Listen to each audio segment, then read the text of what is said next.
Well, 50 years, 1940, 1990, actually almost 51. Going back to the beginning, growing up in the 40s. What kind of kid were you? Guy who got into trouble. What kind of trouble? Well, my father worked for the government, and so sometimes the trouble that I would get into would endanger his security clearance. But just, trouble. Kid trouble too, though? Yeah. Did you have any fun? A little bit. Not a lot. What was your first music? That I heard? Yeah, or that you liked, that you connected to? The first thing I remember hearing was Arabic music. I don't know where I would have heard it because we didn't have a record player, and I'm sure they weren't playing it on the radio, but that's my earliest memory of some kind of Arabic music, and I liked it. And after that, classical music? After that, I'd heard a lot of different kinds of music in between, but it didn't appeal to me until I heard rhythm and blues, and I liked that right away. And then I started to get interested in contemporary classical music. And who were the people you were most interested in? For the classical, the first album that I bought was a complete works of Edgard Varèse, Volume 1. And then I got a cheap budget line recordings by the Worldwide Symphony Orchestra of The Rite of Spring. So I had those two albums and I listened to them over and over and over again. But during that time, because of teachers at the high school, they brought records in and played for me things by Anton Weber and Schoenberg.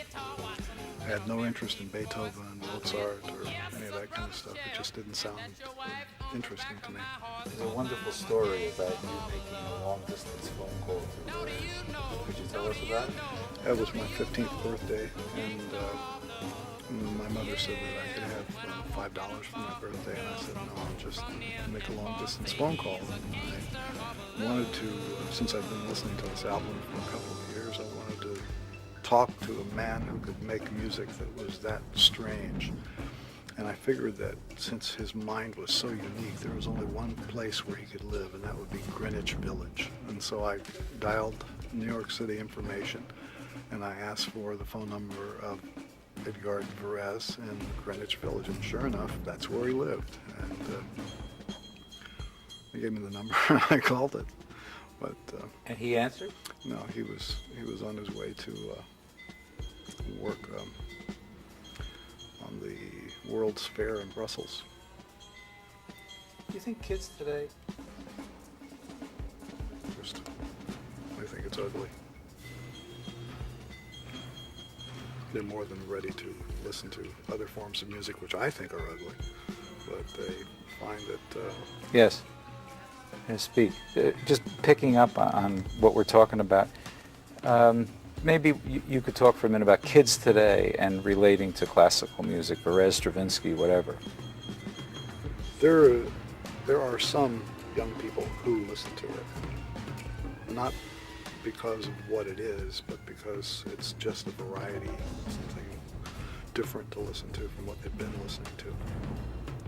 But it's very few. In the United States, very few kids who seek it out, and even fewer of them who like it after they hear it. Why is that? Well, for one, there's no videos, and because the average music consumer today has to have 50% of the input through his eyes, otherwise the music doesn't exist.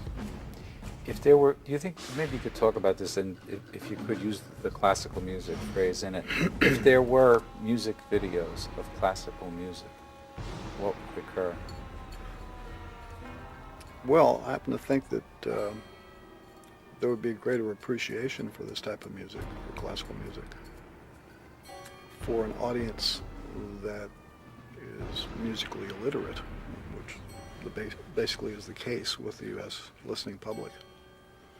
I'm going to ask you, since I'm cut out of the interview and it's just you, if you could repeat that again, if there were music videos of classical music. All right.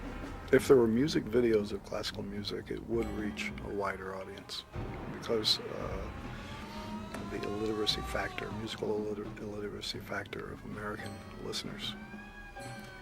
So would you also say then that if you have knowledge of this, if this is the only way you can reach... Let me give Go an ahead. example of why I think that would be true. Okay.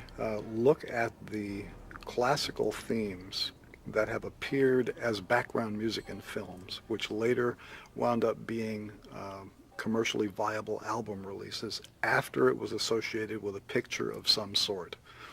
Now, if you were to take the premise that a film which was constructed just for the purpose of visualizing instrumental pieces, if the film were successful, then those pieces would have a life of their own in the record market for a younger audience.